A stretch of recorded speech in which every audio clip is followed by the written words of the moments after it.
నీతి సాధనములుగా నోటి గురించి చెప్పుకుంటున్నాం కదా. అయితే మన నీతిమంతుడైన దేవుడు ఆయన నోటిని ఏ విధంగా మౌనముగా ఉంచుకున్నాడో మనం చెప్పుకుందామా?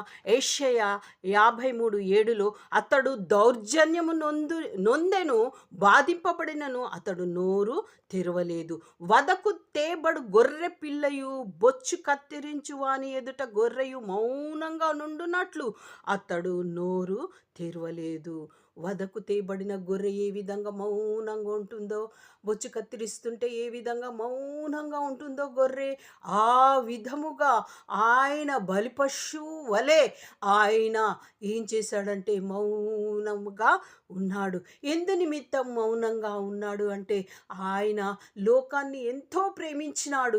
ఆ లోక పాపములను మోసుకొని పోవు గొర్రె పిల్ల వలె ఆయన ఈ లోకానికి వచ్చినాడు. మన పాపమును ఆయన మోయటానికి వచ్చినాడు. ఏ విధంగా అయితే గొర్రెను పాపం నిమిత్తము మరి బలిపశువుగా చేస్తాడో, ఆయనైతే ఒకటేసారి మనందరి కొరకు మరి బలి అవటానికి, మరి మనల్ని పాపము నుండి నీతిమంతులుగా రక్షించటానికి, నీతిమంతులుగా చేయటానికి ఆయన రక్తముతో బలియాగముతో నీతిమంతులను చేయటానికి ఆయన లోకమును ఎంతో ప్రేమించినాడు.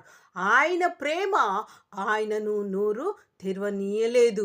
ఆ విధంగా నోరు తెరువలేదా ఏ ప్రేమ,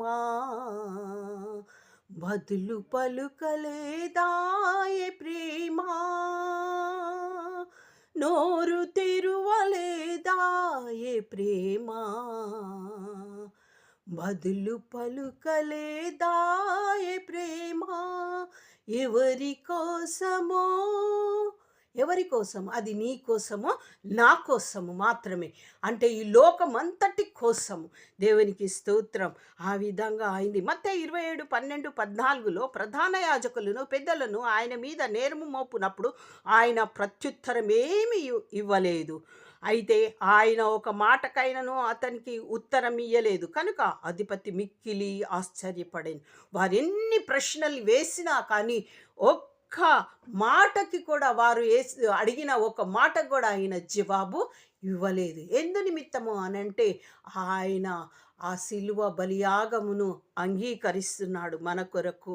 మరి ఆ విధంగా మరి 1 పేతురు 2:22 ఆయన పాపము చేయలేదు, ఆయన నోటను ఏ కపటం కూడా లేదు. మరి కీర్తనకారుడు మరి ముందుగానే ప్రవచించినారు.